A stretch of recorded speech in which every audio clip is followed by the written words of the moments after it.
Do you have that sinking feeling yet that the Bruins are about to blow another series? I actually don't.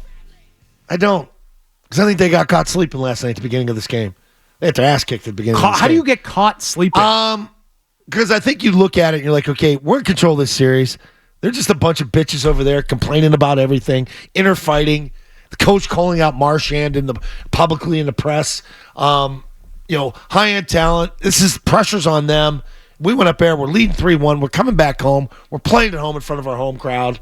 Matthews, he's down, whether he's sick or whether it's an injury. I think it's more of an injury than sickness. We were monitoring his ice time as far as what he was in the morning skate and all that. 3 minutes off and on, like he ain't playing. So I think they thought they were going to show up and just kick their ass. How'd that work out for them? Not good. Because I think they did wake up, and I think they, as T-Bone alluded to, they did find their game through a couple stretches there. And I thought they were going to steal it. I thought they were going to steal it. And I thought Swayman was going to save their ass. You have anything on the goalies? Like, do you think it was a goalie issue? Not yet. Okay. Not yet. We'll get to that. I think the bigger story about this game is that the Bruins, in a closeout game at TD Garden, in front of a crowd that was ready to go, they were no-showed last night. They were not ready to play. They barely looked engaged in the first period of that game. They knew and should have known that Toronto would play with urgency trying to keep their season alive. Even with all the nonsense that had gone on in the previous games with guys bickering at each other and the team, appearing to be falling apart. The first, 10 minutes of a game like that, are critical to how that game will go.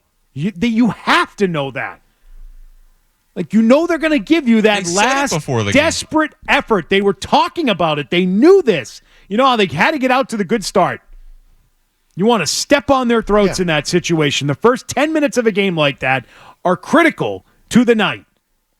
And the Bruins couldn't get the puck out of their own zone. We're turning the thing over left and right. We're helping create shots for Toronto. It was gross. Yeah. What did they get outshot? 12-2? Every single face-off in that period was in their own end. Yep. And they couldn't win one. And they had 2 shots in the first period. Effing nightmare. Nightmare. They were not ready to go. No, they gave them life. You gave them life. No doubt about it. I mean, there's life now. It's a series now. But I'm not as worried. I'm not as worried because I don't know if this is in their DNA. I think it's a different team. You've lost some guys from last year. You are different. You're not the team you were last year. So you can straighten this out. I think you go up there and win. I do. What a missed opportunity, though. Like to Zoe's point, no Austin Matthews. That team was reeling. And if you had come out and punched them in the mouth in that first 10 minutes, that's a different game. But Sheldon Keefe even said it post-game. Those first 10 minutes gave us life moving forward in that game for Toronto. And it feels like they just watched those clips on Twitter and all that stuff of Toronto bitching on the bench. You knew Austin Matthews wasn't in the lineup, and they just mailed it. All right, this series is over.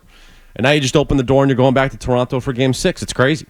You hear Coach Jim Montgomery after the game? A little bit of it, yep. He wasn't in a great mood.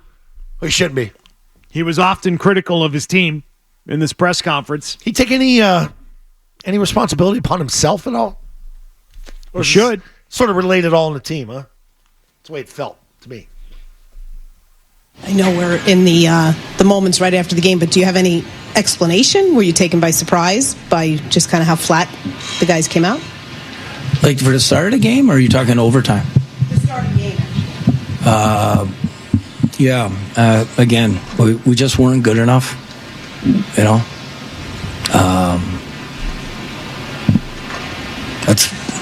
Weren't good enough. I don't have,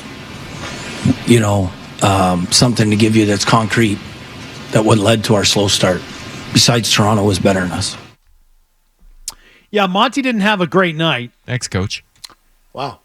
He also said, there's the part about emotion, there's the part about effort, the 3 E's, as he put it after the game, with execution, effort, and emotion. And he feels like the only one that they had going for them was the emotion, and he cited the crowd playing in front of a home crowd. That's nice. That they had that part going for them. So the crowd got up for the crowd got up for the game. The crowd was ready to go. And I think that goal to tie it up at 1-1 was very important to keeping that crowd in the game, because the Toronto goal early took them right out of it. But he did say that they did not have quality effort in that game. I would say the coach did not have quality effort getting his team ready to play, and also his lineup changes falling flat in this game. Both decisions he made on who would be out there on the ice for the game and decisions that were made in game. I mean, even look at coming back from Toronto. Marchand gets a maintenance day, so it's like, yeah, we're gonna lock this thing up. We're gonna rest our big guy. Like, just that whole approach. Not to say he should have been out there skating, but I just think it's a mindset. Should you ever have a line that is, oh God, read this Pat one. Maroon, Trent Frederick, and David Pasternak? Should that ever be a thing? No. I think if you're doing one of those fundraisers and you're there for the Bruins golf tournament or something, like, those are the groups you would pair, like with a guy that's going to pay a high price ticket to golf with Pasternak, and then you throw the other two guys in there. Yeah, that's a golf tournament line. You guys are in cart 50. You're going to tee off on 16A. You're Group A. Yeah, start with the par 3. That's where that line should be. I just don't know. I don't know that that's what I was looking for. No. Are fans pissed about this? They should be. Okay. Because, like, you come out, you get punched in the mouth right away. Like Beetle said, that's the way this game's going to go. But then he did find it a little bit. Like, and does that give you hope? I don't know. I can't believe that the Bruins I thought they were managed gonna win to in overtime. give a dead-ass team life. Yeah. That's what they did. Because This thing's not I'm going guessing 7, is it? Toronto, if you had just given them the first 10, 12 minutes, They're going to fold. they were going to fold. And instead, they came out last night and said, the Bruins have opened the door. Well, bleep, we might as well walk on through it. Don't let us get And now wild. they're right back in this thing. They're right back in this series now as a result. Oh, I don't know how you don't have that sinking feeling about this.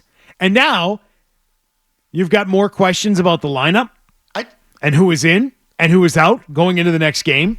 Yeah. And how Jim Montgomery's going to handle that. And is Jim Montgomery going to have his team ready to play like he didn't have them ready to go last night? Like, you asked me after Game 6, if they pull off Game 6, yeah, I'll have that sinking feeling. Because it's coming back here in Game 7. Oh, well, And yeah, I'm I mean, like by that. then it's I don't have it 3-3 right now. and you were up 3-1. I would hope you'd have the sinking feeling at that point. You still got 2 shots to get this thing. Like, that's the way I look at it. But the life thing it is the Kevin Millar thing. Don't let us win one, because now Game 6 we're going back to Toronto. These Maybe clowns. Austin Matthews. But it's way different now. It's 3-2 versus 3-1. Yeah, right. absolutely. I mean, the Kevin Millar "Don't let us win one" was they were 3-0. trailing Yeah, 3-0. yeah. 3-0. That should be a 3-0 thing. Now you've got a series. Yes. Going into last night, you didn't have a series. All you had to do was win a game at home and be done. Yep. Now it's a series. Yes. And look, I don't want to let Jim Montgomery off the hook in terms of the lineup changes because I don't understand what. But in terms of the effort level, it has to be better regardless of who's out on the ice. You know what I mean? Like, almost pinning it on all the lineup changes, I don't think that's not to take anything away from Jim Montgomery because I don't understand that move. But the effort level, regardless of who is on the ice, has to be better in that first period. Yes, it does. I can't. I mean, I can and I can't. I can believe the Bruins are going all Bruins on us again, and why they can't close out games. They continue to lose closeout games, and they continue to lose playoff games on home ice. It's a trend. It's a problem. And do they fix it? Will they go to Toronto? Will they be able to close things out? Will they be able to save themselves? That's the question. Will they get out of this easily? I'm sorry, Zoe. I think now I fear Game 7. I fear the Game 7 for the Bruins. I don't want Game 7. I'm just planning for it. Oh, Jesus. The pressure You of the knew series- last night that if they got to overtime, they were not going to win the game. You I- knew it. They didn't. had to score a goal in the Yeah. third period. It was one of those next goal wins situations, and it just so happened to come in overtime. But you knew that's how it was gonna unfold. Yeah, but I knew that if they went to overtime, they were not going to be on the right side of that. I just felt it. I felt it. I mean, the desperation at times in front of both goalies with like 6 guys in the crease trying to stop. I mean, it was frantic at points. And both goalies did a hell of a job last night. Yeah, to Wall's credit, he was actually pretty My good. God, they were good. Both guys were good last night. Let's talk more about it, more about these lineup changes, more about the goalie situation now. Jim Montgomery has started Jeremy Swayman 3 straight games, and I don't know that psychological edge of Jeremy Swayman against the Toronto Maple Leafs exists anymore. They've beaten him, and they beat him in Boston. And so They know that it's not all about Jeremy Swayman. They cracked it. The Bruins can be beat. It's 3-2. It's a series again. It's not a commanding lead, and the Bruins are heading out on the road, trying to avoid having to come back home and play a Game 7 in their own building where they've sucked as of late in the playoffs. If you like that clip, check out more videos from Zolak and Bertrand here. For more Bruins analysis and opinion, hit this playlist. And for all the latest from the Sports Hub, download the app at 985thesportshub.com.